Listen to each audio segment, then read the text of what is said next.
By May 18th of this year, the United States had already recorded 731 tornadoes, a number that's approaching historical records, and we're not even halfway through tornado season. But here's what the weather reports aren't telling you. This isn't just changing where storms hit, it's completely breaking America's insurance system. If you live anywhere from Alabama to Illinois, your homeowner's insurance bill has probably jumped 25 to 50% in the last few years. And if you're wondering why your safe, inland location suddenly feels expensive to insure, you're not alone. What we're seeing is the largest geographic shift in natural disaster risk in modern American history, and it's happening right under our noses. Today, we're breaking down how America's tornado zone has quietly moved hundreds of miles east, why insurance companies are panicking, and what this means for millions of homeowners who thought they were safe from climate change. For decades, we've talked about Tornado Alley, that familiar swath running from central Texas up through Oklahoma, Kansas, and into Nebraska. It made sense.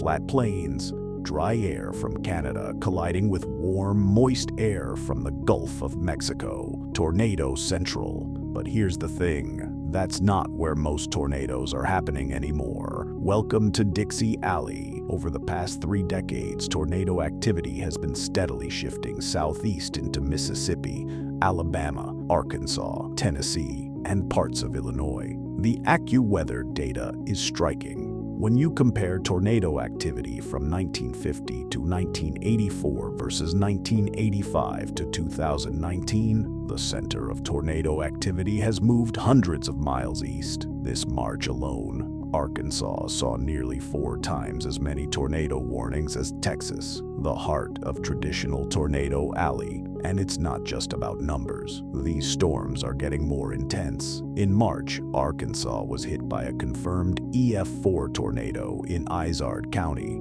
For reference, EF4 tornadoes have winds between 166 and 200 miles per hour, strong enough to level well-constructed homes. But tornadoes are just part of the story. The insurance industry has a term for these weather events: convective storms, or, more colorfully, kitty cats, smaller than major hurricanes but devastating in their own right. These include straight-line winds that can snap power lines like twigs, and hailstorms that can shred roofs in minutes. Here's where things get expensive fast. The insurance industry tracks these losses obsessively, and the numbers are staggering. Convective storm damage doubled from $30 billion in 2022 to $60 billion in 2023. State Farm alone reported a $1 billion increase in hail-related claims from 2021 to 2022. That recent May tornado outbreak I mentioned, it triggered over 8,800 insurance claims just from State Farm customers across Missouri, Illinois, Kentucky, and Indiana. Guy Carpenter, a major reinsurance firm, called it likely the most expensive severe weather loss of the year so far. Now, when insurance companies start losing this kind of money, they don't just absorb it. They adapt. And by adapt, I mean they make it more expensive and harder for you to get coverage. Here's what's happening across the affected regions. Insurance companies are raising premiums by 25 to 50%. They're increasing deductibles, meaning you pay more out of pocket before insurance kicks in. For roofs installed 10 or 15 years ago, some companies are no longer paying full replacement costs. Instead, they're paying the depreciated value, leaving homeowners to cover the difference. Some insurers are simply refusing to write new policies for homes with older roofs. Others are requiring homes to meet new fortified roof standards or charging extra if they don't. And here's the kicker. Small, regional insurance companies, the ones that often offer better rates and more personalized service, are getting crushed when a major storm hits. And most of your customers are in the same geographic area. You can go from profitable to bankrupt in a single weather event. Let me tell you about Ed Bolt, the mayor of Shawnee, Oklahoma. Last year, a tornado tore down his town's main boulevard, destroying over 2,000 buildings and ripping the roof off his own house. His insurance covered the roof replacement, but a few months later, he got a letter.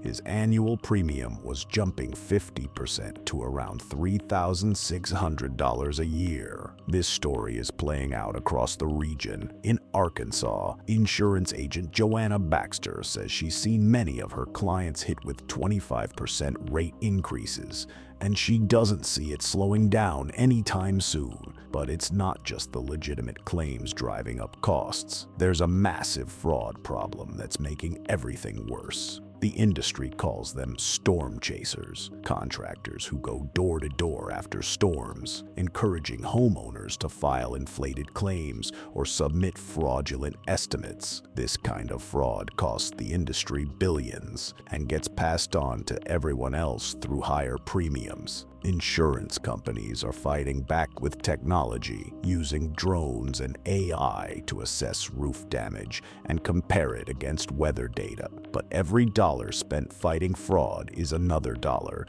that gets built into your premium. So what's driving this geographic shift? Climate scientists point to a simple but troubling reality. Convective storms thrive in hot, moist, unstable conditions. As our planet gets hotter and holds more moisture, the conditions that create these storms are becoming more common in new areas. Kelly Mahoney, a research scientist at NOAA, puts it this way: you are taking storms that are fueled by heat and moisture, and you are watching them develop in a world that is hotter and moister than ever. This isn't going away. Guy Carpenter expects severe convective storm activity to persist through mid-June, and long-term trends suggest this eastward shift is here to stay. But there are solutions. Oklahoma implemented some of the strictest storm resilience building standards in the country after suffering 3 devastating tornadoes. Now, almost the entire city has roofs that can bounce off large hailstorms and strong joints that prevent roofs from flying off during tornado events. Several states are taking action. Alabama has been a leader in adopting fortified roof standards. Florida has implemented strict wind resistance requirements. Some states are offering grants to homeowners who upgrade to storm-resistant materials. For homeowners, the message is clear: be proactive. Check if your state offers discounts for storm-resistant improvements. Review your insurance policy. Understand your deductibles and what's actually covered. And if you're in an affected area, don't wait for the next storm to think about upgrades. Here's the bottom line. While everyone's been focused on coastal climate risks, the biggest insurance crisis in America might be happening in places that thought they were safe from climate change. This geographic shift in severe weather isn't just changing where storms hit, it's reshaping the entire economics of living in Middle America. And if current trends continue, this crisis will likely spread to even more regions. The insurance industry has a saying: they're in the business of predicting risk. What they missed was that it wasn't one big catastrophe that would reshape their industry. It was hundreds of smaller surprise events that just kept adding up. If this affects your area, what steps are you taking to prepare? And if it doesn't yet, how confident are you that it won't? Let me know in the comments below. Don't forget to subscribe for more deep dives into the stories between the headlines. Thanks for watching.